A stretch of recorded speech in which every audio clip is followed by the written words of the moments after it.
Welcome to a double stuffed edition of the wrap up show for Who Would Win Masters. Today we're breaking down the aftermath of not one, but two battles. We've got two polls, two guests, two episodes worth of comments, and two rays. No, that's not right. Anyway, I'm Sam Proof on all the socials, and we're talking about our two battles, Lobo versus Twilight Sparkle, and the first of our summer tournament battles, Raphael versus the Toxic Avenger. Representing both Lobo and Toxic Avenger were the one and only Jay Sandlin, who is back with us today, and of course, repping the double psi, Seymour 2's double psi wielding turtle Raphael was William Schmidt. Welcome back, gentlemen. How you doing? All right. Thank you. Doing very well. Yeah. And of course, a man who is also double stuffed tonight, coming in hot from dinner, it's Ray Stacanus. I have never felt more like an Oreo in my entire life. Thank you for referring to me as double stuffed. There you go. We may owe them money now, or they may owe us money. I don't know how that works. I think, or at least they should give us some of those new K-pop purple Oreos, the maple donut ones. Look, I'm here for any K-pop Demon Hunters purple Oreos no, that want to happen. It's not K-pop Demon Hunters. It's some other K-pop thing. Oh. Yeah. Honestly, if it's K-pop and not a Demon Hunter, I'm probably not interested at that point. What's the point? I'm just saying. Apparently, and this is a crazy thing, but apparently the kids are now pretending that they don't like K-pop Demon Hunters anymore. Even though they do. Like that the first way, yeah. My daughter, I think, it's crazy. Would totally be like, I hated them back when it was cool. So, my goodness. No, mine who was like, I heard the music for months and months and months in the car. The only thing that she ever played was K-pop Demon Hunters. And now I mentioned it and she's like, oh, that's cringe now. I'm like, how fast does our culture move on? It was last summer. 2 hours, what are you talking about? Yeah. She's like, oh, that Golden song isn't even good. And I said, you mean that Grammy award-winning song? I'm sorry, Oscar winner that you wouldn't stop playing every day in my car 50 times? That song? Oh, wow. Yeah, you're probably right, dude. Ray, let it go.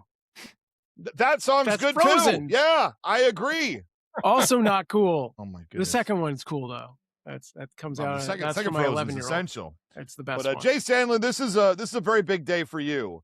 Because we don't know the way that this is going to completely swing. You're at the center of both of these battles, today, the tournament battle and the Lobo Twilight Sparkle battle. This could be a day of your ultimate victory, a day of crushing defeat, or complete mediocrity. Neither of those things. Yeah. So how do you feel? Are you nervous coming into some of these results and comments? I'm not nervous at all. Bring them on. All right. Fair enough. Well, when we get started here, we got to talk first about new reviews that come in. For the first time in this show's history, can I just say it, Sam, or do you want to say it? No, go for it. I'll just comment off of yours. Yeah. No, we had two new reviews because I checked the numbers. Again, but both of those, two new reviews. That's fine. We'll take it. But neither one of them left any words. They just left two reviews with no thing for us to read. They were speechless by the quality of the show. That's fair. I mean, that must be that's accurate. Right. But listen. I mean, I can't think of any other reason. What are we doing? But we did get two new reviews, so thank you to the two people who did it. I assume they're both 5 stars. I can't actually tell. Nothing actually changed in our 4.7. I guess that's fine. Every show is a 4.7, by the way. There you go. All right. That's fine. That's fine. I don't know how that works. But yeah, no words. So thank you for the reviews. Keep them coming. This is your crucial moment in the next 2 weeks. After you hear this, you got 2 weeks to give us more new reviews and we'll read them on the air. And if you don't, I'm leaving my own review and making Ray say stuff that I want him to say. So you could do that yourself. Perfect. But also shout out to Snurts who's in the comments right now. Hey, Snurts. Oh, what's up, Snurts? I will say that's why we usually make Sam read the first one. It's true. It's true. When it comes to those. If you use my tactic, you have to be sneaky about it. Clever. Let's do some results. Right. I think the people here I guess we'll get straight into the numbers. Right We're going to first talk about the tournament battle. The summer tournament's happening. We're going to announce with the second battle that we're going to be playing in 2 days as you listen to this, unless you're here live with us. In 2 days, we're going to be playing the second battle. You'll get that at the end because I'm sneaky like that. That's right. But we're going to play some. I'm going to see if Riverside wants to be my friend today. And if Riverside wants to let me do some drum rolls and whatnot. Oh, well, let's just start off by saying that this first poll will be the Mortalverse server poll. So this is the unofficial poll before people know who's repping who, before an episode is dropped. This is just gut feelings based on who, likes the characters the most, basically. It's pretty much how there we go. Yeah. So here we go. Mortalverse poll. With 75% of the Mortalverse poll, the winner is the Toxic Avenger. All right. Whoa. There you go. Whoa. How about that? Right. Get excited. So that is your SAG That's awards to your audience. Oscars right there. That is, comes first. We'll see. All right. So Jay, how do you feel about winning the Mortalverse poll? I would have so many people I'd like to thank. My third grade teacher. I mean, there's like 12 people over there. Oh, okay. Yeah, there's like 12 people. It shows me that you don't always have to be the best debater. You can just be the most popular. So there you go. That's fair. That's fair. That's fair. Well, and here we go. And now we're going to have the actual Patreon poll. Official Patreon poll with 72% of the people's poll voting for Raphael, the Teenage Mutant Ninja Turtle. All right, congratulations, William. Oh, man. A complete we got some switcheroo. Whispers of Dawn. There you go. Well, congratulations, Jay Sandlin. I am terribly sorry. Right. That will knock you out of the tournament against the #1 seed overall. That's true. Debater of the Year, William Schmidt. All right. William, that will move you on to the next round, so I'm so sorry, but you have to do this again. All right.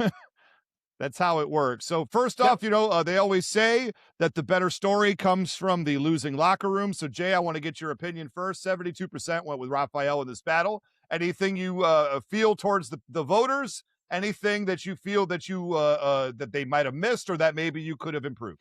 Oh, yeah. Well, I think it was well thought. I think everybody enjoyed the debate, and that's the most important thing. Yeah.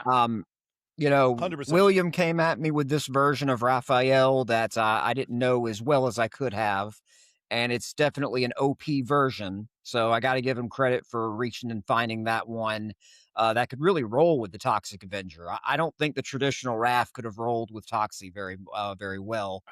Agreed. And I think that I could have done better with maybe identifying more of Toxie's feats and opponents. I know I made a big error leaving out his opponent, the Chairman, who was basically Satan. The Toxic Avenger can overcome Satan. He can usually overcome other supernatural type guys. But even still, I think William really clinched it with that 50-foot version of Raphael. Sure. And that battlefield removal, that's really hard to overcome. So kudos to you, William. You did a great job. Thank you. There you go. And William, the lesser story comes from the winning locker room, if I take the extrapolation here. But how do you feel about the battle? How do you, anybody you want to thank personally? Well, I want to thank you guys for having me on the show. But of course, I will say that when I heard I was going up against Toxic Avenger, I didn't know about Rise of the Teenage Mutant Ninja Turtles yet. So I was thinking, how is the classic comic book version going to fare? And I thought, I'm going to get my head knocked off, right? Like, yeah, there's nothing I can do against someone who's bulletproof and can just knock a man's head off. And then I went through and just started doing some research, came across that Netflix series. And even in the beginning of the series, before they found the magic weapons and unlocked the energies, they weren't that tough. So I was like, I might have to go with the Michael Bay stuff, which means I would have hated you because I had to watch a Michael Bay movie. But I went through and did some research there. I'm like, well, at least he's bulletproof and he's lifted a cargo container, and I can make a fight out of this, right? Like there's some even ground there. But then when I got to the movie and I got to the second season. And they were really using the energies. And he was like, at one point he forms this 15-foot fist and punches through a subway car, right? And I'm just like, that can probably beat Toxie. And then when I saw him start using the construct more often, and then when he fought Krang with it, and that was just it clicked. And I was like, oh, that's the version I need. And that took us from like a street level where we started, Toxie was like kind of at a Defenders level, Defenders comic books, or Jessica Jones and Iron Fist and stuff. And then I think that Raph jumped up to the Avengers level and had that additional strength that allowed me to, come up with those cases that I was able to present with the massive strength difference. Because as you mentioned, Ray, coming into it, and I believe this is why the Mortalverse probably thought, it's the classic Raphael. Sure. But when you start thinking about how much that construct can lift, how it stopped a speeding news van that was going 60 miles an hour, brought it to a complete halt and smashed it into a pancake, right?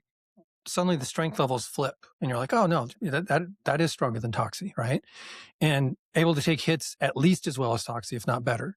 So yeah, I'll say I got lucky in that I stuck with the series. I saw that version, and it's the only reason why I think I won. If I would have taken any other version, Michael Bay, maybe I think it would have been more of a back and forth. But I think Jay would have took it. Mm-hmm. So Jay has some great points, and I didn't expect the mop. So nobody expects the mop. Yeah, that's right. Nobody expects the mopping Inquisition. Right. Nobody expects the Muppet Inquisition either. That's right. I want to check in with the chat, which, by the way, all of our wrap-up episodes are live with access to behind the scenes chat for our Patreon members. So join us at patreon.com/whowouldwinmasters, and you could be cool like Lord Sturts, who says it was a fun debate, or James, who said the first of Summer Showdown was a great debate. I was swaying back and forth the whole time. Michael Bay Raph would have been slobber knocker. Okay. It's fair. That's fair. Well, we got a whole bunch of comments to read through here. So and this is a jumbo-sized episode. I almost said junior-sized episode, but that would be a lie. No, it is a big episode. Big. You would not call a big thing junior unless you're referring to me. Being ironic, yeah. As a junior. Yeah. So here we go. I'm going to read the first comment here. It's from Mr. Eric Hiding. And Eric says, great start to the tournament. This is almost as good as Daredevil versus Killer Croc will be. How about that? He's pimping his own episode of the summer tournament. In the end, I voted for Raphael. Toxie has strength and some other attributes, but Raph's fighting mutants is another Tuesday. I'm guessing this is true, but on most versions of Raph, except the comics version, he isn't going to kill Toxie. Whereas Toxie will definitely try to kill Ralph. This is an advantage for Toxie, but Raph has many different versions of ninjas and mutants and ninjas who are mutants in the past. Even though he fights with his brothers, there's a lot of times where they fight a group and they each take one or two on their own, especially Raph. The giant robot thing was new to me. Also, the idea of Raph and Mikey as the leaders instead of Leo, apparently Donatello gets the shaft. And not just of the bow staff, yeah. Right. Toxie is a great character and could beat many people in this tournament, but I think he met his match with Raphael.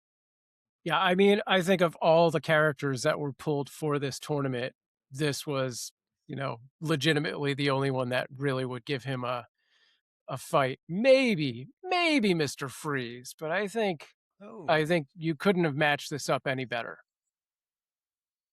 It does seem, especially when we start breaking down sort of which versions of the characters got used, I do think at first I was coming in being like, what is Raphael even going to do? To by the end of it, on the episode, I sided with William in a very slimmest of margins because I felt that he proved what he would do. Right. Sure. There it is. But let's keep the comments rolling right here. We'll come back to you guys. We got a lot to go on. All right. Yeah. The Snark Knight said, another great matchup and superb debate prep and execution by both William and Jay, who both performed like world-class fighters in their prime. Ray's experienced insight from the judge's perspective added even more flavor to the mix. As for the battle itself, it took me 2 listens to choose, but I came back on the side of Jay and Toxie. While I do believe that William effectively highlighted the power of this version of Raph, I don't really recall examples of him doing much without the teamwork and distractions his brothers can provide. In this fight, he has Toxie's undivided and overwhelming violent attention from the word go. And I just don't think he overcomes the initial onslaught long enough to ramp up to kaiju size or create those powerful constructs. Bravo, gentlemen. Looking forward to the next one. Sweet. Yeah. I mean, I think that's that was awesome. Well, you only have to wait about 2 days. Yeah, so, it's coming soon. Good news there. We'll get that all done right there. So, we got a couple comments right at the bat. We got one that says Raphael wins, one that says Toxic Avenger wins, and I think that's kind of a little bit of a theme. That's going to be a little bit of a theme in these comments. I know the way that the vote went, but as far as the people who were being vocal about their vote go, there's going to be a lot of back and forth. So we'll do a couple more and we'll throw it back to our guest here. Snurts, who's in chat right now, Lord Snurts, he says, fan-tacular start to the summer tournament. Initially, I thought this would be a lopsided battle, but boy, was I wrong. William did an excellent job, and the 50-foot power-up by Raphael did seal the deal. Jay did well with the Toxic Avenger, and figuring out counters on the spot for an unexpected version of Raph, it was not enough, though, to convince me that Toxie could conquer this powerful and disciplined Ninja Turtle. All right, I'll get this real quick short one from Nate in, and then we'll throw it back around. Nate says, Toxic Avenger is stronger, faster, unpredictable, and then on top of that, has Spidey sense and a sentient mop. I don't see it for Raphael in this one. All right?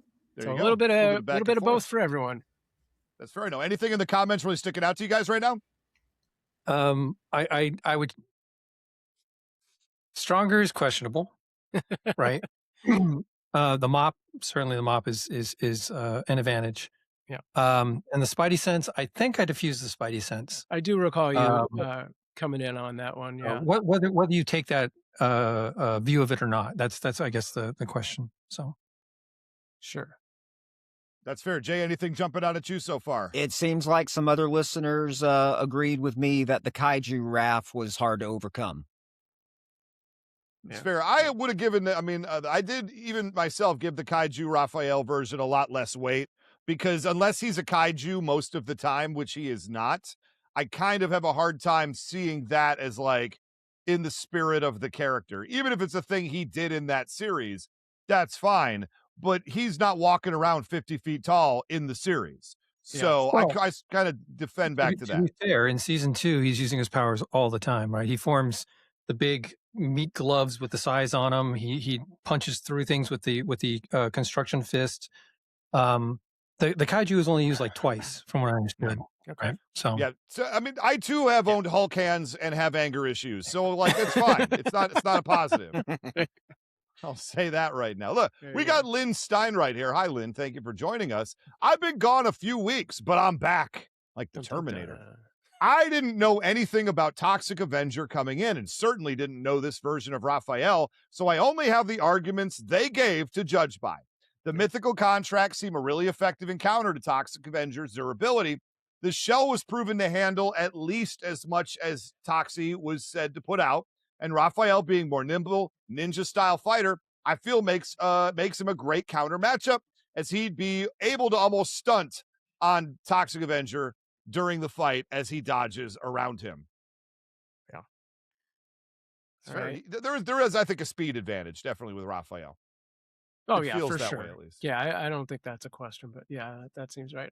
John Shanks says, this was a lot more evenly matched than I expected. However, even with a leveled up Raphael, he is still part of a kid-friendly franchise, whereas the comedy horror movie version of Toxie allows him to go there, quote unquote, with a level of limb, I think that's supposed to be limb bending brutality? Limb rending brutality that Raph is not ready for.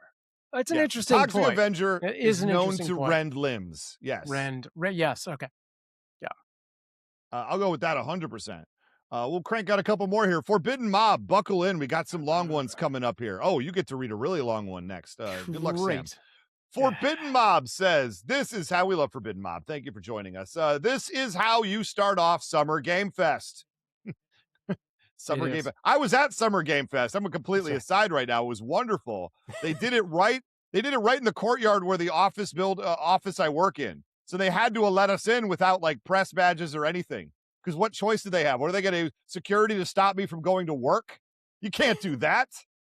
So I got to go to Summer Game Fest basically just walking around. I was the only person with no credentials and nobody batted an eye. I felt like a VIP the whole time. The show finally paid off, except that I realized that's not what's happening there. Anyway, this is how you start off Summer Game Fest. You are right, Forbidden Mob. Ninja Turtles, Green Lanterns, a mop that would put Spider-Man's web shooters to shame, and acid urine.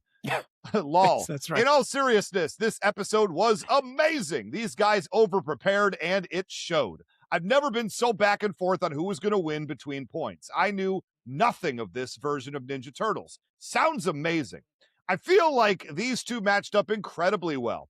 I think William took it, though. Using a lesser known but more powerful version, is what he meant to say, was a smart play. Otherwise, I bet Jay would have taken it. Toxie is fast, strong, and brutal, but Raph is more dexterous, faced and beaten a wider catalog of villains. Oh yeah, and is a ninja. Sounds like physical feats are a wash, so this episode might just go down as one of the greats. Thanks for the phenomenal listen. Make sure to subscribe to Patreon for more extraordinary content. He really said that. Yeah, I didn't say that. It's in Forbidden there. Mob said that, and I appreciate him doing so. Thank you, Forbidden Mob. That's why we love you, Forbidden Mob. Thank you. Thanks, Forbidden Mob. Do we want to move on to this giant novel from Matthew Dawson, or do we want to take a break You do the giant one, and then while you need a lozenge to recover, we'll talk back with William and Jason more. All right. From Matthew Dawson, a.k.a. Mortalverse Audio Dramas. I'm already having problems. I think there'll be controversy with this one, specifically William Schmidt's choice to go with the Rise version of Raphael instead of the traditional one. I was perplexed by this at first, too, but then had a thought. There is no quote-unquote traditional Raphael. TMNT has so many iterations across so many mediums, and each one of them are so different. He could have gone with the original cartoon one and included some Toon Force feats, or the comics that are much darker and grittier, or the most recent Mutant Mayhem version that focuses much more on the teenage aspects. Each iteration of Raph is different enough to where I don't think you can lump them all together and have the same cohesive argument you would have if you just focused on one. That's fair. And in that case, why not go for the one who is the most powerful? The one who flips all the typical hothead tropes that Jay was prepared for. Going for the anime-inspired one was a super smart and legitimate choice that Jay really had no shot of countering, and that's not a dig at Jay Sandlin. How could he? He'd have to prepare counter arguments for all of the dozens of different incarnations of Raph, which would have just been too much. Teenage Mutant Ninja Turtles isn't Batman, where there's clearly a main version that all of the others are adapting. Every version of TMNT is valid on its own merits. However, I will say that my brain kind of tuned out all of the 50-foot tall mech construct nonsense. Felt like unnecessary overkill that risked taking this battle from competitive to not at all interesting. I mean, it is a fight. Is it a fight if Raph can just step on Toxie? Disagree on how point number 3 was handled aside. I'm giving this one to William with Raphael. He had a good strategy that took everyone by surprise, and I'm prepared to defend him in the comment section. Well, how about that? How about that? So, William, I mean, he's kind of echoing what I was saying right there. To me, the constructs, the 50-foot kaiju, it didn't land too very hard with me. I mean, you said yourself, he did it 2 times over the course of the series, which does make it, it's not a one-off, it's not a one-time deal, but it's not also common to the character. So I go heavy grain of salt with feats like that. And, and I thought Jay bringing the mop into it, which was a constant, I thought was very, very smart as well. As far as this battle goes, at least. Sure. Yeah, we just heard like there are many versions of Raphael. Obviously, I think the strongest one is the most recent one, but I could have went for, and I almost went for the animated series from 2003 where he turns into a dragon. Oh, wow. Right. So, but the dragon could still get hurt, right? Like there wasn't as much evidence of, when you watch, especially the movie that just came out with the Rise of TMNT, he takes massive hits, gets slapped around the city and stuff like that, but he just stands back up and he's fine. And I thought that's the kind of defense I need if I'm going to be taking on Toxie. Makes a lot of sense.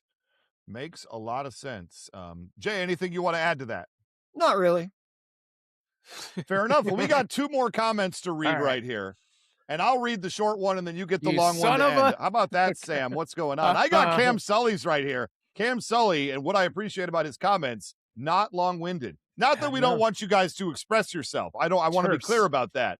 But I do like it when there's a little variety and some short ones that I can do and make Sam do the long one. Anyway, he says, Toxic Avenger can get angry and violent, but no one lays a hand on Raphael and gets away with it. Sort of like if Thanos messes with One Punch Man, it just doesn't occur typically. Fair enough. All right. You know, One Punch Man and Thanos, we did it as an original iteration, who would win battle.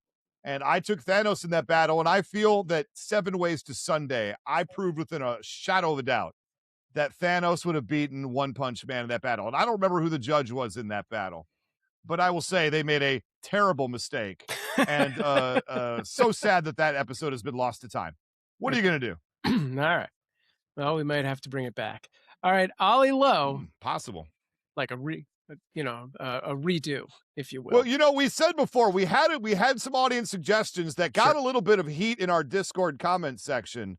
That people wanted us to get a transcript I can't believe I'm saying this, to get a transcript made of old Who Would Win show episodes, and then have people, voice actors from the Mortalverse audio drama world, recreate them as a performance, as a show, reading the transcripts of the episodes, turning it into our own new property that we could then air as an audio drama, as opposed to something that, you know, would potentially get us in trouble. I don't know that that's a good idea. We could just redo the match.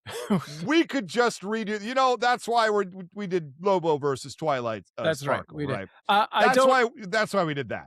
I don't hate the idea of a dramatization, if you will, but I do think there needs to be some kind of narrator involved. Where it's like, it just kind of fills in. I don't know. I kind of want them to just do one of them. Yeah, we'll see. So I'm going to say right now, Mortalverse audio drama people, I am laying out the gauntlet. I know you're listening. If you want to pick one old battle and you want to do it as an audio drama, I don't know, man. It seems like a terrible idea, but maybe we'll let you do one. Maybe just for old time's sake, you can do one. I don't know. Could be Doesn't seem like a great idea, but if you really want to, let's have a conversation. All right, moving on. One more comment from Ollie Lowe, who says, Lowe, bringing it home. You know what? I'm giving it to Raphael. He's just all of this, and he's already wrapped it up. Wrap it up. It's not an easy decision. It was close. Ray said there wasn't much between them, and he was right. Hashtag Ray was right. Ray was right. I mean, still correct, but not the intention. All right, look at that. Just a few things pushed it over the edge for me. Jay went through a list of all the different things that Toxic Avenger has survived, being shot, punched, etc., but he didn't mention being stabbed, so maybe that's his kryptonite. A dagger. A dagger is his kryptonite. Anyway, also, the 50-foot Green Lantern-esque version gives him the ability to battlefield remove Toxie. Also, the point was made that there won't be toxic waste around for him to soak his mop in. And also, I think this version of Raphael's feats scale higher, though I found it interesting that both combatants were making the argument that they basically fight the equivalent of the other every week. Not having the other turtles will hurt Raphael somewhat, but I don't think it'll be too detrimental. After all, just for benefit of Ray, it's not like they're facing the Russian Guardians and will need all 4 of them to even have a chance. Ninja Turtles versus the Russian Guardians. Now, that's the match the Mortalverse audio dramas should bring back and do. That sounds fantastic. Let's do that. Approved rubber stamp. The fact I predicted William would face Matthew Dawson in the final has nothing to do with my decision, honest. Nothing at all. Also, this isn't a criticism of the main non-summer tournament format, but it's quite nice seeing the old show format again with these with 3 rounds and rebuttals for both characters betwixt them, just for nostalgia purposes. There you go. All right. Yeah. Everybody gets a response. what was really exciting about the fact that we did sort of an older format with the each buddy gets the 3 minutes and the response was somehow that episode was able to come in well under an hour. Wow. Yeah. Seems possible. I think that just goes to show you that Ray likes to talk. I do. Here's the deal. I do. I take over. I take enough over. for two combatants. That's fair. That's fair. Anyway, that is the end of the comments right there. William Schmidt, we do have to say congratulations. We'll get in touch with you when we're ready to book. It'll be in like a little bit, but we're gonna book round 2. We'll figure out opponents and characters and all that good stuff. We'll pretty much do a very similar format, but you will stay the 1 seed. I mean, why would we change it now? It's working. It's fine. And Jay Sandlin, obviously, we have another battle to talk about that you were involved in. I'm so sorry. Your tournament dreams end here. But, the good news is you don't have to do another battle in like 2 weeks. So that's great. You can enjoy and sit back and relax a little bit this summer. Well, I just hope William wins. Win with William because, if he was able to beat me, he needs to just win the whole thing. That's fair. There you go. That's fair. Look, I've never beaten William Schmidt in a battle, according to the people, at least. I mean, Sam says undefeated. I have. But Sam always votes against me, so that doesn't count. You keep saying that enough times. I know what you're doing over there. Don't you even? Don't you even? Well, we're going to take a quick ad break right now because that's what we do, on the show. And then we're going to come back and we're going to go straight into the Lobo versus Twilight Sparkle match. So hang with us and we'll be right back.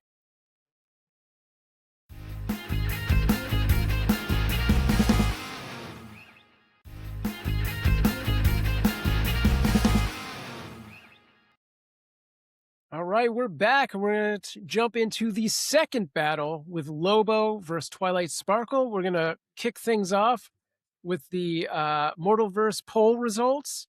So again, this is the unofficial poll from the Mortalverse Discord server. And Ray, you got your... There it is. With 100% of the vote, Lobo takes the Mortalverse poll.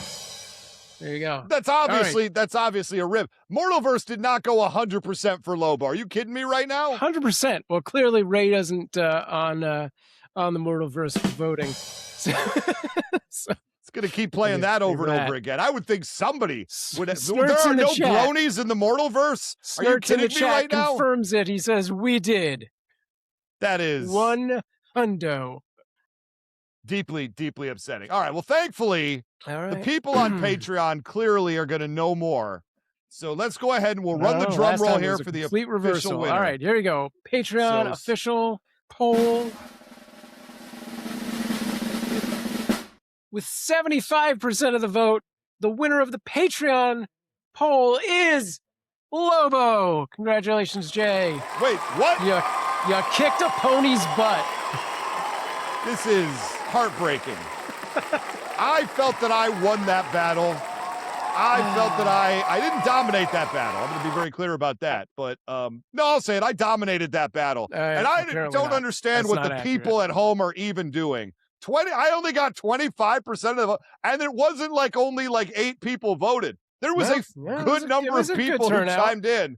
It was a good turnout. And I only got 25%. Where are you Radiacs? Where are you awkward allies? I really wanted this one. I was already disappointed in Sam. I'm very happy for Jay Sandlin. Let me say that right now. Very happy for him. They heard your anthropomorphic palm tree argument, and they were like, nah, that's nuts. But actually, they're dates. They're dates, guys, that palm trees grow. That's fair. That's fair. No, I want to say congratulations to Jay Sandlin. You won the Sam vote. You won the people's vote. You have absolutely come back. You're basically like a Super Saiyan. I may have killed you in the first matchup, but you did nothing but come back stronger with a higher power level in the second one. And now I'm terrified, because where do you go from there? My power level doesn't go up. It just means that we're 1-1 now. It's fair. Yeah, there you go. Fair. The deep series continues. We'll definitely make sure we get a high quality rubber match, as they call it, on the books. But this does feel a little bit more like a 7-game series if you really break it down. But I do want to say again, congratulations. Lobo is tough to beat. Lobo and Twilight Sparkle is a tough matchup. I think going in, I mean, the fact that Mortal vs. Poll had it at 100%, and I was able to carve off 25% of it, I guess is worth something. That's a win of its own, I guess. Yeah. I guess. I mean, I say it when other people do it, so I guess I have to believe it for myself. But I did feel that my arguments were better than 25%. Let me say that right now. I agree. Shame on you. I agree. I think Ray's arguments were fantastic.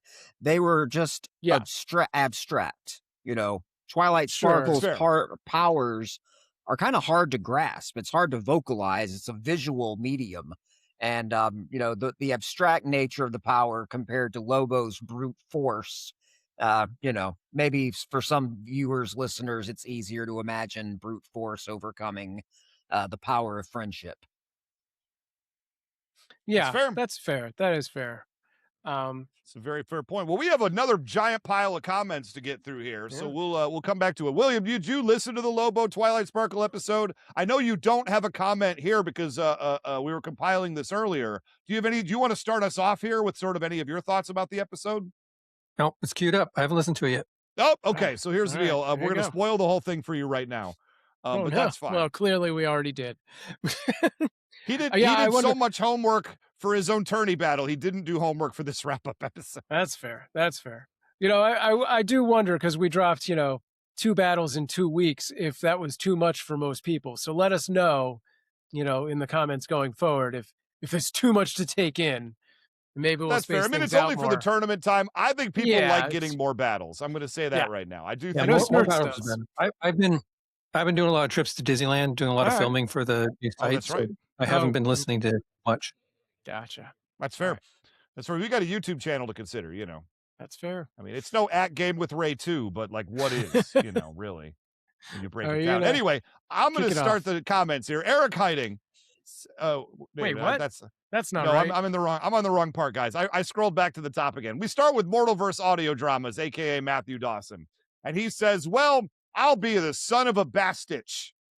I've gotten to hear great debates from Jay twice in 1 week. How lucky is that?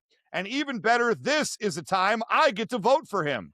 Jay's point number 2 about magical characters Lobo has dispatched in the DC universe won me over, because at the end of the day, Twilight Sparkle really has nothing on what I've seen in the likes of Shazam and Zatanna can do. Side note, Ray mentioned a cow farm. Are the ponies raising cows in this show? This raises multiple ethical dilemmas in my mind that also pushed me away from voting for Twilight Sparkle. Interesting. Yeah. Take the win where you can, I guess. I guess. I don't remember that factoid, but no, that did happen. Okay, there's so much that comes out in one episode. It's like, when I was going for heavy magic, there is one part where she took a water tower and then emptied it, broke it off with her magic telekinetically, rolled it through a cow barn so it filled with milk, and then slapped a pacifier on top of it for a kaiju monster, and then used her TK to take that and the kaiju into a cave and put it to bed baby style. Oh, I might have to change. That's why I think Twilight Sparkle defeats Lobo. My case rests. Giant pacifier. That's the argument. That was it. Giant pacifier argument. Maybe. I've never gotten to use a giant pacifier argument on the show before. All right. Maybe there's a reason. I would like to point out how short Matthew's comment was for that episode. That's right. What was that, William? At least not on camera. Not on camera. No, that is a great point. That's true. Great point. You don't know what happens when the cameras are. You got to be on Patreon for that. That's right. That's not what I was going to say. Yeah. All right. I get the Cam Sully this time. Oh, you get the Cam Sully. How about that? Cam says, sadly, the argument was Lobo was stronger due to this character being too vicious and over the top. No funny bone in this raging maniac's body. Yeah, there you go. That's it. Yeah, he wouldn't mess around. Although, to be fair, famously, Lobo does mess around. I mean, so I don't know. I don't know if I agree with that, but that's a good point right there. Well, Corey Acklin says, I believe Twilight Sparkle would be able to figure out that Lobo is a very strong opponent and decide quickly that transmutation is the necessary approach to prevent any killing. She would thus incapacitate him by turning him into a palm tree or some other mundane thing which would incapacitate him for at least the required 2 minutes in order to be declared the winner. How about that? I still Corey think Acklin, I agree. I think he just uproots himself and then just runs at her as a palm tree.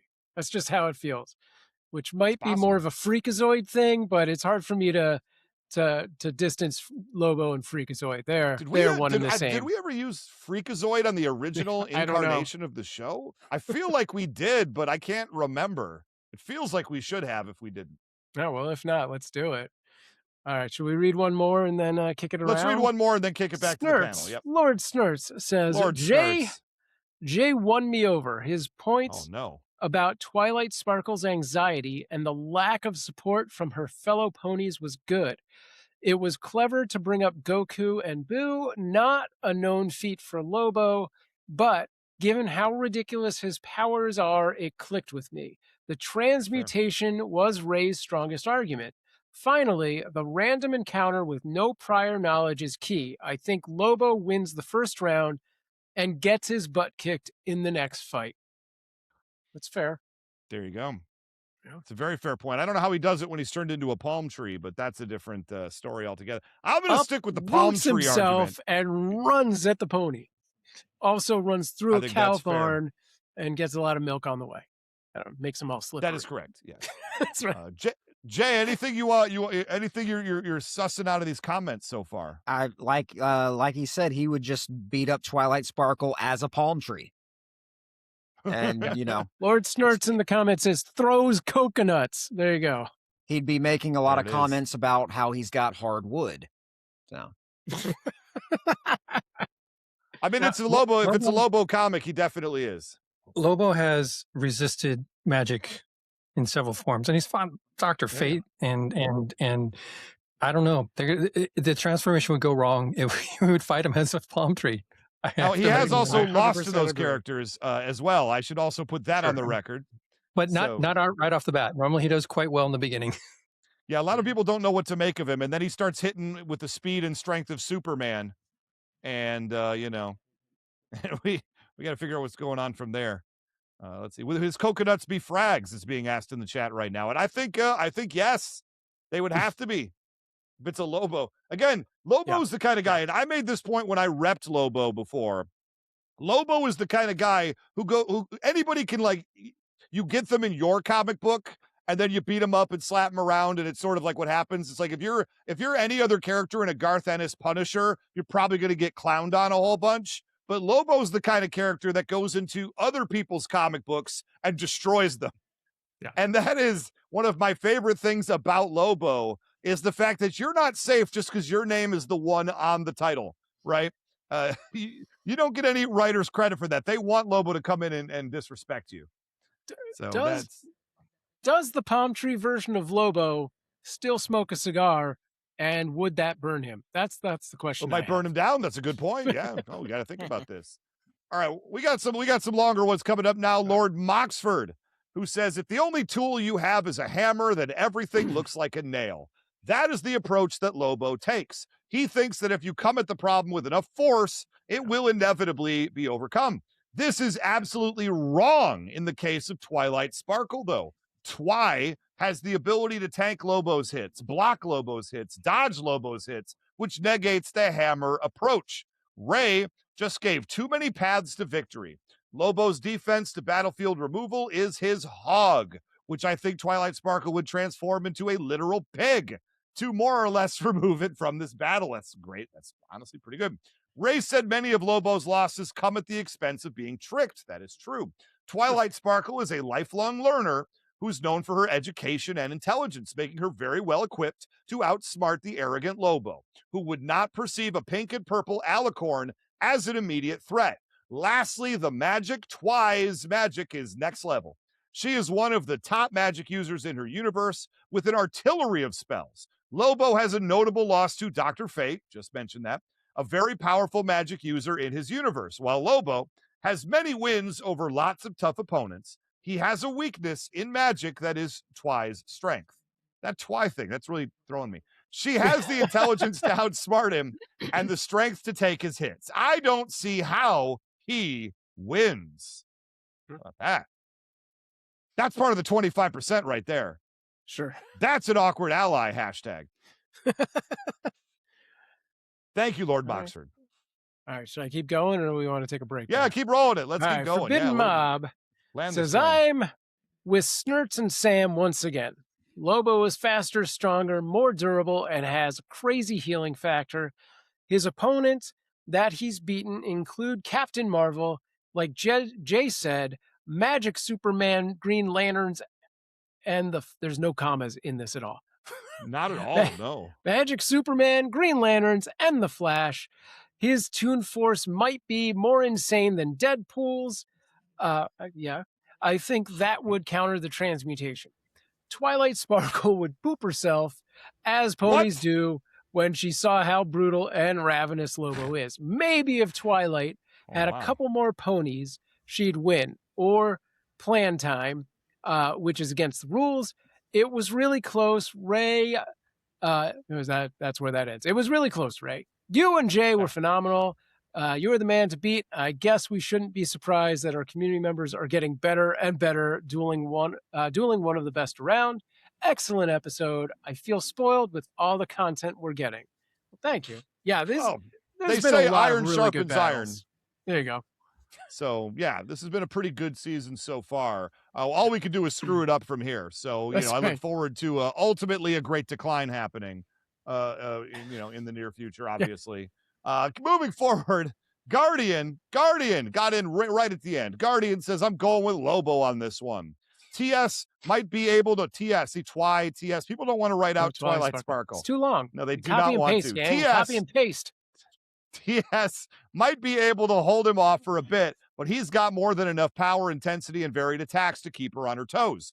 TS gets away to regroup and comes up with a plan. Lobo wins for battlefield removal. Yes, TS could easily defeat Lobo as well through battlefield removal, but I feel like the onslaught of his attacks would be too much for her mentally, which is a point that I believe Jay made. So that's a good job by you. Put it in people's minds. Yep. Yeah. Pretty excellent. Sparky, it's T-Sparkle. T-Sparkle, like T-Sparkle. That one might be too far. I think T-Sparkle's my rap name. I don't know. That's pretty wild. Let's do one more and then we'll come back to the panel again. All right. I'm going to knock out this one from John Shanks.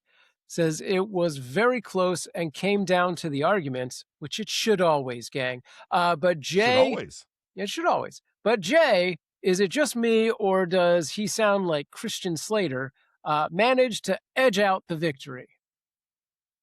Christian Slater, Jay, how do we feel about that? Never heard that one before, but if I was doing a Christian Slater, it would be like, I'm Christian Slater, and if you've ever taken a trip down to the with Saber, now you'll get to know how. I don't know. I've not heard that one before, Ray. Not heard that one before. Me neither. I always thought like if you're doing a Christian Slater impression, you're just doing a bad Jack Nicholson impression. That was always, hi, I'm Christian Slater. Yeah, that's better. Can't handle the truth. I'm gleaming some cubes. Oh my goodness. No. Have you ever danced with the devil in the pale moonlight? You just do it badly, and I think you nail it. I think you just nail it right there. That's what I got. William, you want to do one? Nicholson, yeah. Never rub another man's rhubarb. That works for me. That's good. Absolutely. Yeah, that's the one. Absolutely. I like that you had a Few Good Men reference, and all we could come up with was Batman '89. Like Jack Nicholson isn't like a multi-time Oscar winner. What are we talking about? God. Dear Lord. Anyway, we got a few more of these things to read right here. We got 4 more to go. I don't think Sam has any super long ones, so that's good. Nate, what's up, Nate? Thank you for coming back and commenting again. We appreciate you. Jay came out with a boom and never let Ray back in the fight. He definitely convinced me that Lobo would win in a first-time battle. The OCD panic point was the nail in the coffin for me. There you go. Well, Nate, I thank you a little bit less than I did a moment ago, but I still thank you for the comment. All right. Jeff Hevlin says, while both sides... Hevlin? Oh, Hevlin. Yeah, maybe that makes more sense. We're going to follow up on this. We're going to follow up. All right. Apologies. While both sides put up a great fight, I feel like Ray brought some paths to victory that Jay was not able to fully counter in my eyes, i.e., transmutation, transport into a book, teleporting away. TS would probably not send Lobo's Space Hog with him. Great and entertaining battle. There we go. Good. Well, we accomplished that then. So we got two more to go here. Ali Lowe says, first of all, it has to be said that this was very entertaining. There were a lot of counterpunching going on, and it was pretty evenly matched. But the point was made about Twilight Sparkle's anxiety and OCD and how if things don't go to plan, that it can affect her. I thought I countered that pretty well, but multiple people are bringing it up, so apparently not well enough. I think it's probably safe to say that she's likely never encountered anything quite like Lobo before. And yet, Lobo has beaten magic users, as was pointed out. So while a magical horse might be something unusual, or will she be? The DC universe is a big place. Who's to say there isn't a planet where unicorn hunting is a hobby? Seeing her and initial engagement probably isn't going to throw him too much. Do I see her winning a second encounter with the prior knowledge and prep time? Absolutely. But first encounter, I think Lobo probably shades it. About that. Yeah. I think somebody else had mentioned like Lobo's going to see a cute little pony horse and not care about it. But also, or he's going to be like, I've never eaten one of those. That's fair. He does love his space dolphins, though. So maybe, he will be triggered by cute things. Could be. I'm hopeful for that. Some bunch of trapper keepers in his backpack where he's just like, oh. All right. Man. I tell you, I had a trapper keeper when I was in elementary Lisa school. Frank collection. All right. I misread what it was because it was this beautiful sky, right? Like a sky. And what I thought were just like a bunch of like balloons flying through the sky, and it was very colorful, and there were like clouds. And I remember thinking to myself, like, this is kind of BA, you know? I mean, it got this cool little image, it's colorful. And then I bring it into school, and then like the first week of elementary school, one of the other kids goes, why you got like hearts and stuff all over your trapper keeper? And I said, well, those are balloons. And then I took another look at it, and they were absolutely hearts. Magical hearts flying through the sky as if out of a My Little Pony cartoon, which I was definitely not into at that age. Sure. And you know what? My soul died a little bit that day. I think that's the beginning of my villain origin story. All right. I don't know why I'm even sharing this, quite honestly. You know, y'all got me bamboozled here with these losses. Okay. We got one last comment, and then we'll kick it around. The Snark Knight says, another banger. This is well argued on both sides. Ray made a great case for Twilight Sparkle's incredible, versatile magic power set and provided several ways that she might win, but Jay counterpunched effectively and had an impressive list of OPDC magic users who've lost to Lobo. I'm with Sam on this one. I do think Twilight Sparkle would eventually figure out a way to beat Lobo if she had the time, but I don't think the main man is going to give her that luxury. Yeah. There it is. There it is. So the people are pretty well entrenched somehow in favor of Lobo, in favor of you, Mr. Jay Sandlin. Any last words on the Lobo Twilight Sparkle battle for the people at home? Hey, the only last words I have are, Ray, we're 1-1. I want the rubber. That's right. Hybrid. No, we are not referring to that, of course. Not here. We're not on the episode. Not here. That's Who Would Win Masters After Hours, a very special. That's right. No, that is not a thing. Hosted by David Duchovny. It's gonna be great. That's right. David Duchovny and somehow also Dave Attell both work together. Fantastic. Who has that wonderful comedy special. Anyway, that is going to do it for comments. We are going to put that's to rest. We're going to come back after this ad break. We're going to read a couple of emails about the battles. We're going to talk about some quick battles off Discord, find out what the next battles are, and talk a little bit about what we've been watching. So there's plenty of stuff yet to come. You make your own choices, but I will say right now, here is an ad break.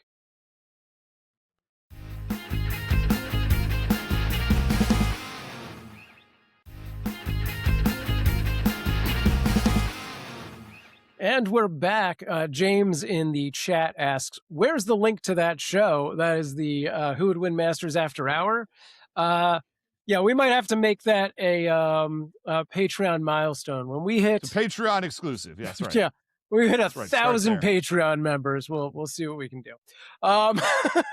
Before we get into the emails, I wanted to ask Jay, so you won one, you lost one. Out of those two battles, which one would you have preferred to win? Is this the way you want that to have gone down, or would you have rather taken the L to win on Lobo? I'd prefer to win both of them. Obviously. I mean, obviously. Right. But, that's right. But if you could only win one. I'd say this one. Even though I lost with Darth Vader against Doom, and I love Star Wars, so of course I'm going to want Star Wars to get the win. But it's just, I didn't believe that Vader could really beat Dr. Doom at the end of the day. Too many feats, too many powerful opponents that would put Vader. So I was proud to win this one because Ray brought the argument. I mean, all joking aside, he really went deep into some deep cut lore on the ponies there. So I was proud to take the W on that one. Yeah. That's right. Every so often, there's a battle that I want just a little bit more, and I'll go that much harder for it. You may have seen it in previous iteration battles involving certain characters. You know who I'm talking about. And generally speaking, when I really want it, I get it. And this one losing stings a little bit because I really wanted this one, my own personal redemption, and then did not get it. You just got to, that's life sometimes. I've still also never won a match with RoboCop. So sometimes life punches you like that. I do have to say that I think this was, Matthew Dawson made that tier maker for our episodes, and I feel like this is definitely an S tier episode. I think this was well done. And really, really fun on both both angles. My chat's going a little weird and like freaking out, so it's distracting me. But is that happening for you too? Close that and open that. Oh, Riverside. Scroll up a little bit. Riverside. I thought closing it and reopening it would do something, but it just is still doing that. Okay, let's move on to emails. It's time for the email song. We got to hear the email song. Let's hear from the community. Reading emails is our destiny. You've got a voice, you got something to say, and we're gonna read them, cause it's annoying to read. Now it's time to end this song. Gotta end it. Before it gets to be way too long. Don't want that. Too late. Oh no. This intro, which would be wrong? It's Who Would Win Masters. Email time. Oh my goodness. It's Who Would Win Masters. Email time. Me trying to shout along with the email song is probably not the best radio anybody could be hearing. Anyway, I've got emails from Luke, our good friend Luke, friend of the show. Right. Thank you, Luke. I've got a 1-2 punch of emails, one about the first episode we talked about today, one about the second. So here we go. Kitty, calm down. Luke says, Dear Ray and Sam, I just listened to the first episode of the first anime Who Would Win Masters Summer Tournament. I don't know why he said, maybe he meant annual. He said anime. I don't know. I just copy and paste. Yeah, maybe it was a autocorrect. There you go. The Toxic Avenger versus Raphael. Nice dudes. A rank, good start. Personally, I think Raphael wins this based on everything I heard. There's no need for me to echo anything, but full disclosure, I've only seen 1 or 2 episodes of Rise of TMNT, and I didn't really care for it. Oh, no. Maybe I'll try watching it again to see if my opinion changes. Let us know. It's just that I grew up watching the 2012 TMNT reboot and some of the 2003 reboot, and I personally find that the 2012 reboot is and was my favorite. But I still wanted Raphael to win because obviously I like the TMNT. Hashtag TMNT forever. Hashtag TMNT 2012. There you go. Sure. And to follow it up with part 2, Dear Ray and Sam, this rematch battle was a pleasant surprise. Lobo versus Twilight Sparkle. This one gets a big fat A rank, not S according to Luke Sam. Sorry. A rank, but a fat A rank. That's like a good A. Cool, good joke, Sam. You're getting better as usual. Thank you.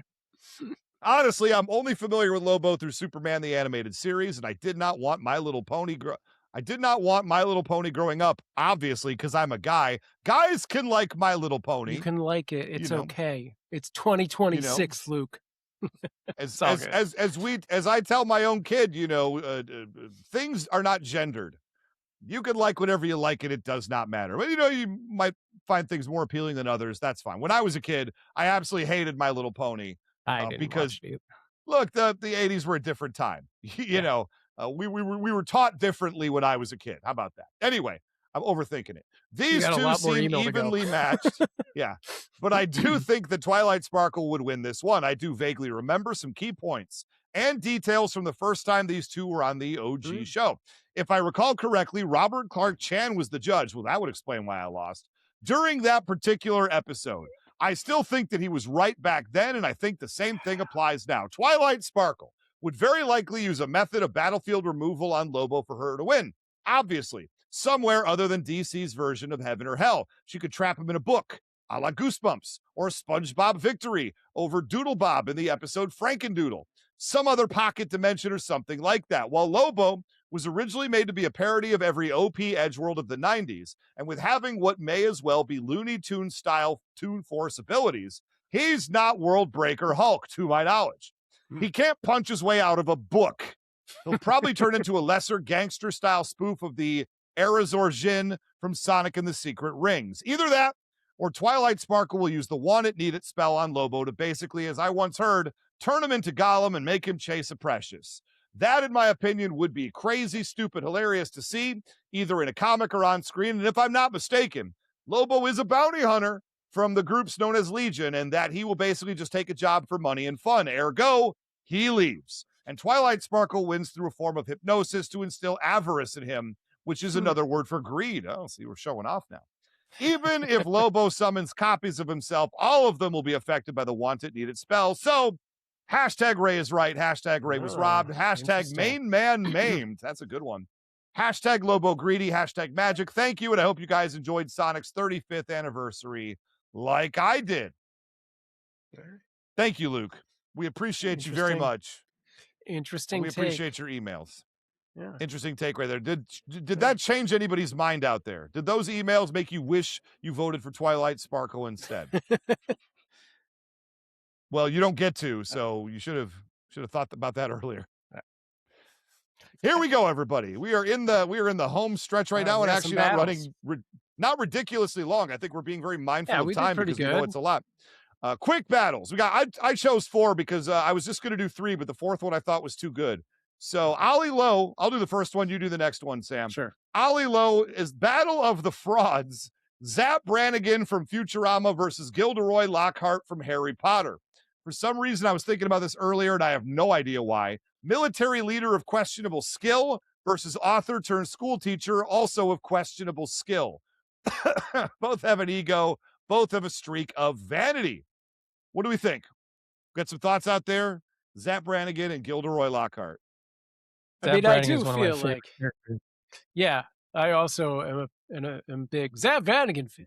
But also, I feel like he gets the ship.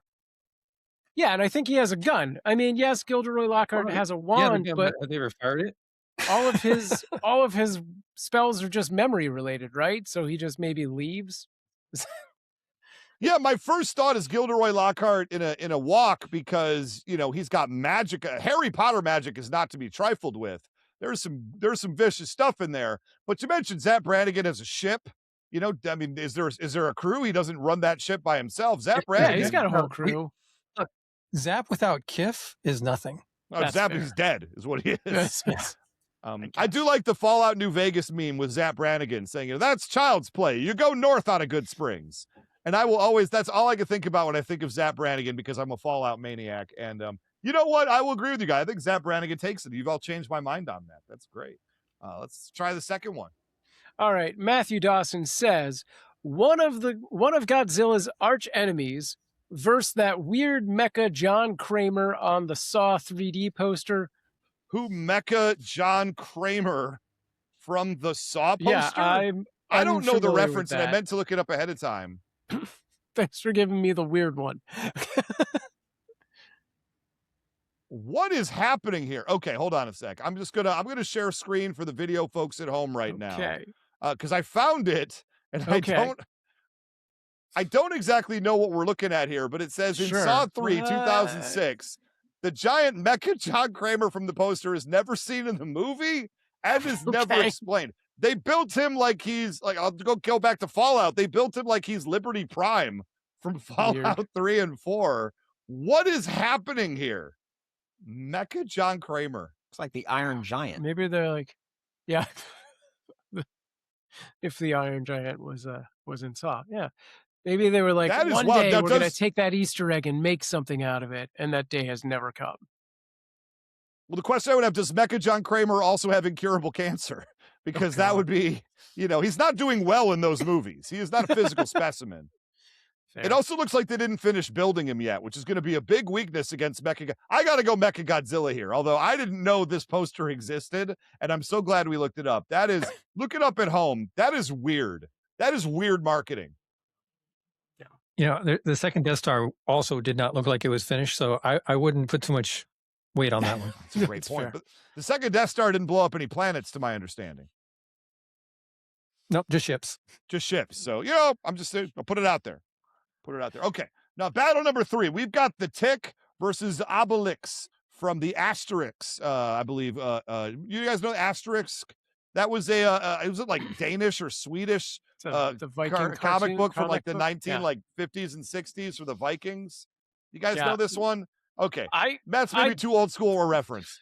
Yeah, like I only know about this because this is such a weird thing, but there's someone from New Zealand who frequents our 24/7 kitten cam chat, and she brought it up because I have my nickname for a long time was the Internet Viking, and she mentioned that, and I was like, I have no idea what you're talking about, but I do have to say that I absolutely love the Tick, so I don't even want to hear the battle because I'm very biased on the Tick side. I mean, this guy looks like he is kind of a send-up of what the Tick is, and he's nigh indestructible. He's wearing, I thought it was a barrel, but apparently it's just really big barrel-esque pants. Yeah. With stripes on them. I'm sharing for the video people right now. Asterisk, and I got this wrong. It was a French comic from 1959 about, I guess they're not, I assumed they were Scandinavian. No, they're Gaul. They're French warriors who defend their village from Roman invaders, set in 50 BCE. So there you go. If you don't know Asterisk, like if you consider yourself a comic book fan, just, I'm not saying you got to go out there and buy the omnibus, but familiarize yourself with them just a little bit. It's like, it's the equivalent of knowing about a comic like Bone, right? It's just a good idea to just know that history a little bit. It's my tip for you kids at home. William or Jay, anything about I know, William, you didn't have anything for Asterisk at all. Jay, do you know what we're talking about? I got nothing. That's fair. I would still go with the Tick, though. I agree. I can tell you everything about the Tick, including he has pockets. You know what? That'll help. And he's wearing a shirt. That's where he's going to keep final one here. I added this one at the end. Ben J got in saying, who would win between Parasite and Ms. Frizzle from the Magic School Bus? He's a walking flu virus plagued with pneumonia, but she's got a bunch of 9-year-olds piled into a Magic School Bus to explore how the body works. I guess the notion is, who would get Ms. Frizzle sick first? Would it be Parasite or her classroom of 9-year-olds who sneeze without covering their mouths? That's a tough one right there. That is very tough. Ms. Frizzle, though, we should do Ms. Frizzle versus, what is it, Mary Poppins? I think there's some value in that battle at some point. It's interesting. I'd be willing to hear that out. Somebody on board for it. All right. So Magic School Bus, nobody. I really have. I thought I picked out some dynamic battles, and I'm getting the blankest stares right now. So we're just going to go ahead and move forward. I think Magic School Bus takes that one because they've several times shrunken down to the size of atoms. So I think what's a flu virus going to do to them? So does Miss Fizzle? Does she get the Magic School Bus? Is she fighting with the bus? Well, sure. I would have to say yes. Well, then there's no question. Right. They can drive them to Pluto, where they take their helmet off on Pluto. Yeah. Fair. Poor Arnold. Sure. That's fair. William, what you got? I was going to say, I think I would substitute for Typhoid Mary would be a better. Typhoid Mary. There you go. Oh, interesting. I like that. So here we go.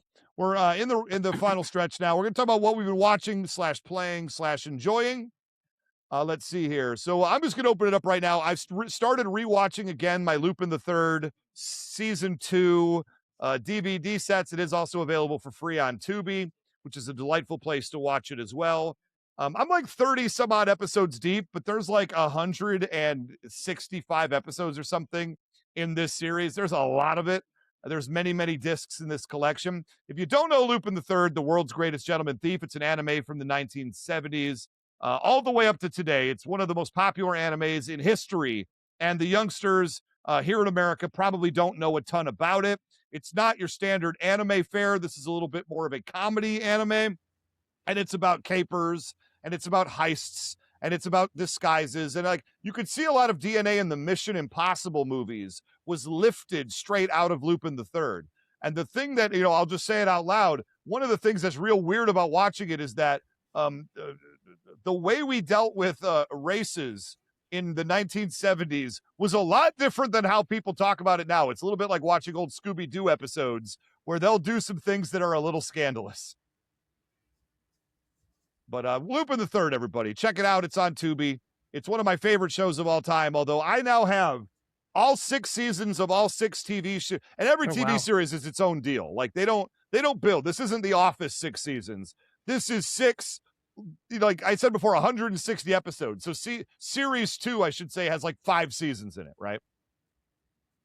So how can you go through all that and not mention Cliffhanger, the laser video game? You know what? Cliffhanger is what got me into Lupin in the first place. I was at, back in the Detroit area when I was a kid. We're going to do a lot of Ray as a kid stories for somehow today. We had Little Caesars pizza playlands as opposed to a Chuck E. Cheese or a Showbiz. Those existed too, but were Detroit. So we had a Little Caesars version of that. And in the back, there were like arcade games in sort of the play area, like you play on top. And then they had a hollowed out area underneath it for arcade games. And the one that caught my eye was beautiful and interesting. It was called Cliffhanger, and it was way too hard for anyone to play. It was a basically unplayable game because it was like Dragon's Lair. And if you know Dragon's Lair, you have a joystick and one sword button. In this Cliffhanger, they took clips from the Castle of Cagliostro, I found out later, which is Hayao Miyazaki's, one of his first movies, was a Lupin the Third, was like the second Lupin the Third movie, which is phenomenal. It's one of the best straight out movies ever made, in my opinion. Castle of Cagliostro. I'll say that with no shame at all. One of the best movies ever made. If you know Miyazaki, you already kind of know what kind of excitement you're going to get. But you had a joystick and you had 4 buttons, one for each of his 2 hands and one for each of his 2 feet. And you just sort of had to, with context clues alone, figured out when to press buttons. And you were just going to die repeatedly because it didn't really give you a lot to work with. But it was beautiful, and it stuck in my head. Yep. So later, when I was at a Suncoast movie, when I get old school, Suncoast movie studio, I was looking at their anime section, and I saw a picture of Lupin. It was Castle of Cagliostro on VHS, and I go, that's Cliffhanger. What the H is happening? I immediately bought it, took it home, and watched it 3 times. It was great. It was great. Way too long a story, but Cliffhanger. It's a lesson. It's a lesson in user experience design that Dragon's Lair had lots of cues that kind of guided you through the game, and little flashes here and little like motions and stuff to got your attention, right? The Cliffhanger just said no. Let's let them guess. And gave you more buttons to work with. Yeah, and here's a lot more buttons to press. Absolute absurdity of that game. I did see on eBay for like about 2-3 some odd years ago, they were selling a cabinet for like $1,000 of Cliffhanger fully working. And at the time I was too poor. Also, I didn't want to try to explain that to any of my other family members. So it sadly did not work out for me. But if I ever see it again, we're buying that sucker because that has meaning to me. Anyway, Sam, what are you watching? I meant to not be long, but that was long. Yeah, so sure. Here we go. So yeah, I also did a rewatch. My in-laws are in town, so we're kind of looking for something fun that we could all watch together. My father-in-law is kind of a bird lover, so we watched a show called The Residents, which is a whodunit that takes place in the White House.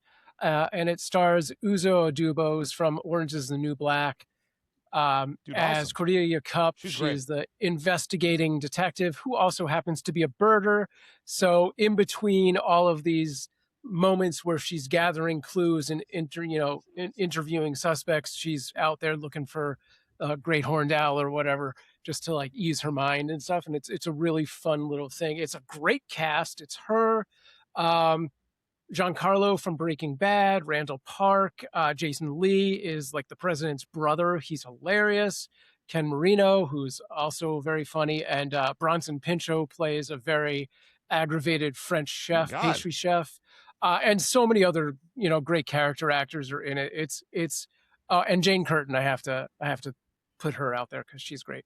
And it's just a great whodunit, and every episode takes you through several of the characters and down like this twisted tale of what should not have happened and all of the mistakes that have gone on. It's super funny and really just a fun watch. We did watch it with our kids, and I have to say that thankfully they're old enough that they've heard everything, because Ken Marino really gave them that R rating. I think it's really a TV mature rating or anything, but he like the first 2 to 3 episodes, every sentence he says has the F-bomb in it. So if you've got sensitive ears, maybe not this one, but I want to check this show out now. It's that sounds so great. good. Yeah, it's really fun. Ken Marino, of course, from MTV's The State, very famously is the "I want to dip my balls in it" catchphrase guy. Who carries 2 ping pong balls with him and just says what he wants to dip it in. That's right. Louis. That's right. It's a wonderful thing. Jay Sandlin, what have you been watching lately? Well, I saw the new Toy Story movie. Okay. I saw Masters of the Universe. I would give Masters a solid B+. I won't spoil it for anybody, but it was the characters all looked great. They were pretty authentic to the toy line. I suppose I didn't really see the need of having any of the movie take place on Earth. I kind of would I would. That was a problem I had with the 1987 movie, is that it was mostly on Earth. I figured, why not just stay on Eternia the whole time? There's really no reason to detour. Toy Story ranked up there with all the other movies that have been in the series. Jesse's the main character of this one.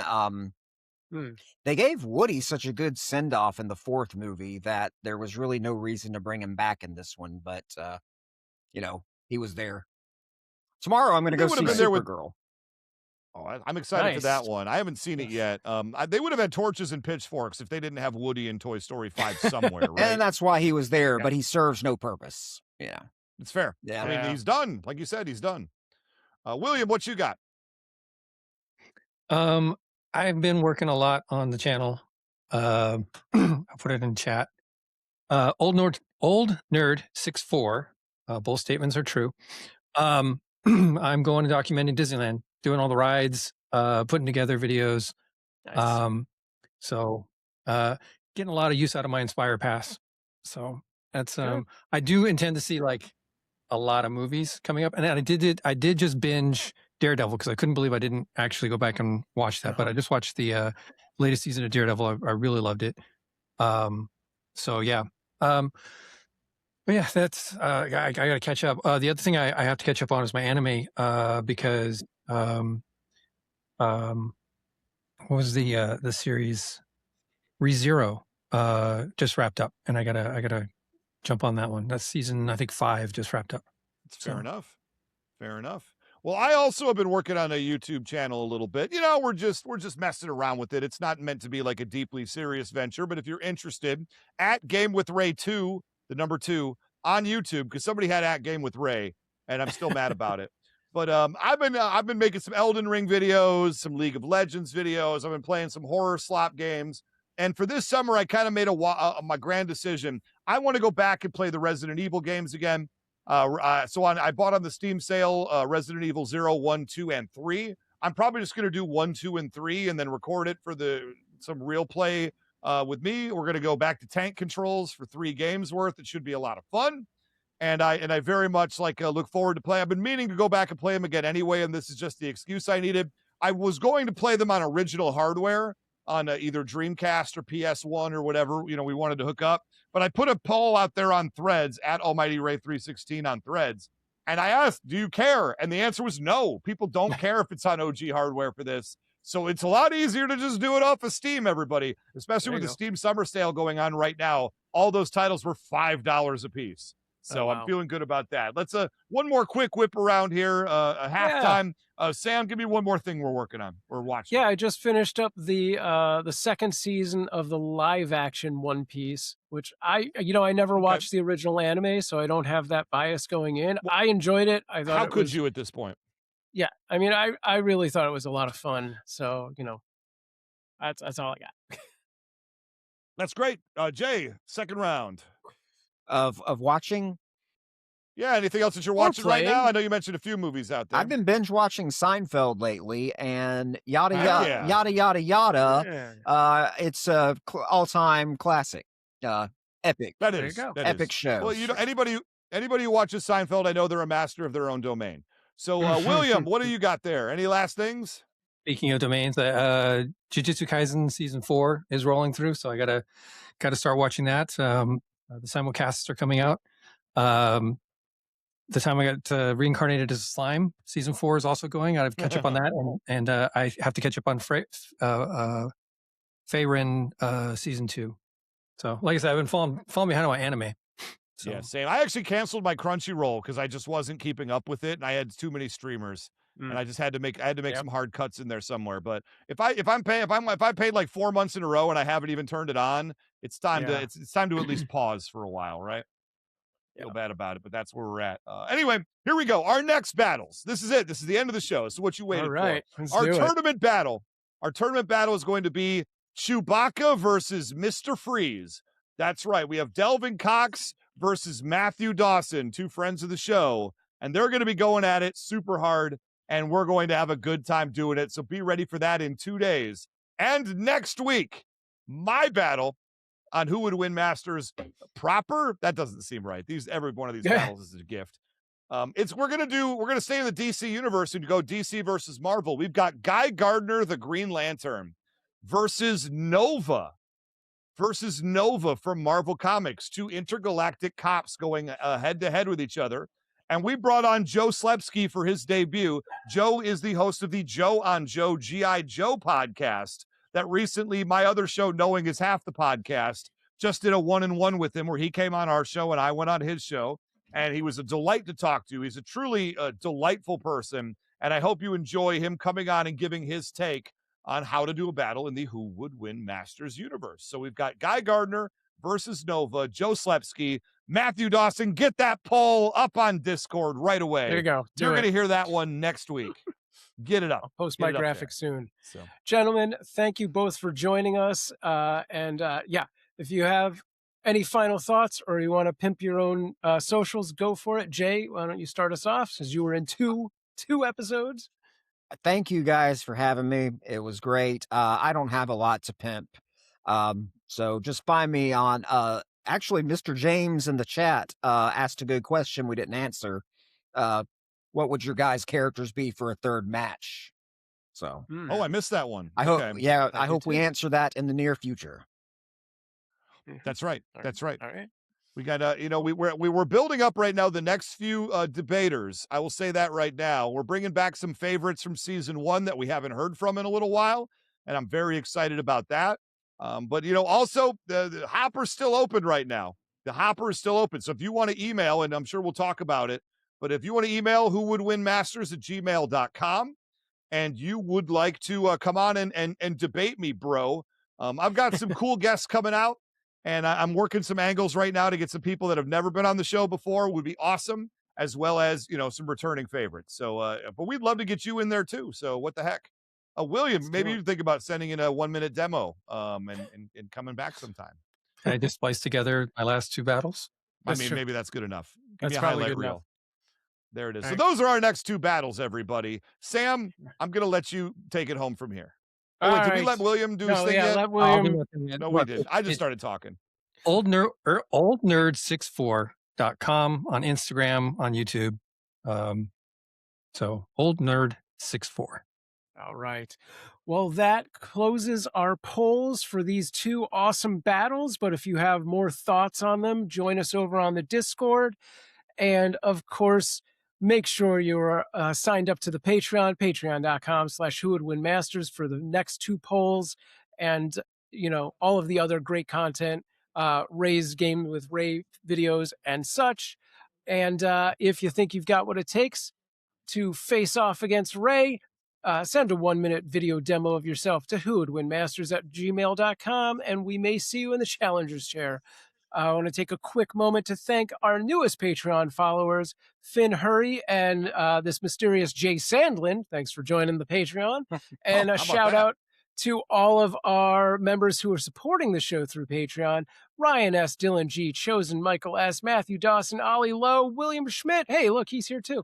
Douglas R., Nathan78, Eric Hiding, Lord Moxford, Forbidden Mob, Lord Snurts, and Delvin Cox. For Who Would Win Masters, this is Sam Proof. Stay strong.